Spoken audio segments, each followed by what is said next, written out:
आप लोग। मेरा नाम विवेक है और आप सभी लोगों का स्वागत है मेरे YouTube चैनल पे ड्रीम्स इन्फिनिटी। तो दोस्तों आज हम कवर करेंगे बिजनेस क्या होता है और बिजनेस के कैरेक्टरिस्टिक्स क्या होते हैं। तो चलिए श्री गणेश करते हैं बिना किसी देरी के। तो दोस्तों अब हम समझते हैं बिजनेस क्या होता है। ठीक है, the term business is derived from the word busy.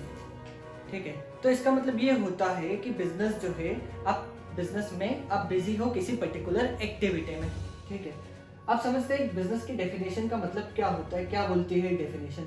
Business may be defined as an economic activity involving the production and sale of goods and services undertaken with a motive to earn profit by satisfying human needs. ठीक है, तो अब हम usually इसमें करते हैं कि goods and services को बेचते हैं। क्यों बेचते हैं भैया? प्रॉफिट कमाने के लिए। और इसका दूसरा मकसद ये भी होता है कि ह्यूमन की नीड्स को सेटिस्फाई करना।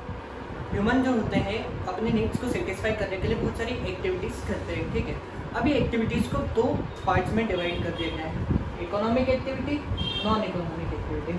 तो इकोनॉमिक एक्टिविटी वो एक सारी एक्टिविटीज़ है जिस भी चीज़ से आपको पैसा मिले। जैसे कि आपको किसी होटल में खाना बना रहे हो, आप गैरेज में काम कर रहे हो, तो इन सब चीज़ों से क्या होता है कि आपको पैसे मिलते हो। तो ये सारी चीज़ें क्या हो गई, इकोनॉमिक एक्टिविटी में आ गई। अब वहीं हम बात करते हैं नॉन इकोनॉमिक एक्टिविटी की। नॉन इकोनॉमिक एक्टिविटी क्या है?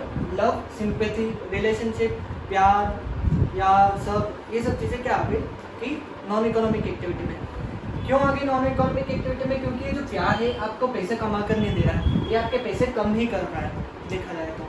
ठीक है, तो चलिए समझते हैं कैरेक्टरिस्टिक ऑफ बिजनेस। तो 7 कैरेक्टरिस्टिक्स होते हैं बिजनेस के। ठीक है, तो देखते हैं कौन सा है। पहला इकोनॉमिक एक्टिविटी, दूसरा प्रोडक्शन और प्रोक्योरमेंट ऑफ गुड्स, सेल और exchange of goods, dealing goods and services on the regular basis, profit earning, uncertainty of return, element of risk. ठीक है, तो पहला पॉइंट समझते हैं दोस्तों, इकोनॉमिक एक्टिविटी। अब इकोनॉमिक एक्टिविटी जैसा कि मैंने आपको पहले बताया था, जिस भी चीज़ से हमें पैसा मिले वो इकोनॉमिक एक्टिविटी होती है। ठीक है, अब बिजनेस से हमको पैसा मिल रहा तो बिजनेस भी क्या है, कि इकोनॉमिक एक्टिविटी है। तो चलिए अब हम हमारा दूसरा पॉइंट है समझते हैं, प्रोडक्शन और प्रोक्योरमेंट ऑफ गुड्स। इसका मतलब ये होता है कि कुछ कंपनीज ऐसी होती है जो खुद गुड प्रोड्यूस करती है और कुछ कंपनीज ऐसी होती हैं बिजनेस में जो कि एक दूसरे बिजनेस से गुड्स लेती हैं और उसको कंज्यूमर को देती हैं। ठीक है, अब चलिए नेक्स्ट पॉइंट पे आते हैं हमारे सेल और एक्सचेंज ऑफ गुड्स। तो अब हम समझते हैं सेल और एक्सचेंज ऑफ गुड्स क्या होता है। बिजनेस इन्वॉल्व सेल और exchange of goods for some value. For example, अगर आपके घर के आसपास कोई किराने वाला है तो वो सामान अपने घर में थोड़ी नहीं रखेगा, वो तो बेचेगा, वो बेचने के लिए लाया। ठीक है, अब वो पैसे लेगा और आपको सामान देगा। तो यही ये पॉइंट कहना चाहता है। तो अब हमारा नेक्स्ट पॉइंट है dealing goods and services on the regular basis. अब ये पॉइंट पढ़कर ही आप समझ गए होंगे कि इसका मतलब क्या है। तो अब हम एक बार इसका एग्जांपल से मैं आपको और समझा देता हूँ। ठीक है, dealing goods and services on the regular basis. For example, आपके पास एक कार है, आपने उसको बेची, आपको प्रॉफिट भी हुआ। ठीक है, पर आप उसको रेगुलर बेसिस पे नहीं बेच रहे हो, तो ये आपकी क्या है कि बिजनेस नहीं है। अगर आप उसको रेगुलर बेसिस पे बेचते हो, आप ऑटो डीलर, फॉर एग्जाम्पल आप एक ऑटो डीलर, आप उसको रेगुलर बेसिस पे बेच रहे हो, तो ये एक बिजनेस एक्टिविटी है। तो अब हमारे नेक्स्ट पॉइंट पे आते हैं प्रॉफिट अर्निंग। ठीक है, तो बिजनेस का मेन पर्पज ही होता है प्रॉफिट अर्न करना। कोई भी बिजनेस बिना प्रॉफिट के सरवाइव कर ही नहीं सकता है। ठीक है, अब हमारे नेक्स्ट पॉइंट पे आते हैं अनसर्टेनिटी ऑफ रिटर्न।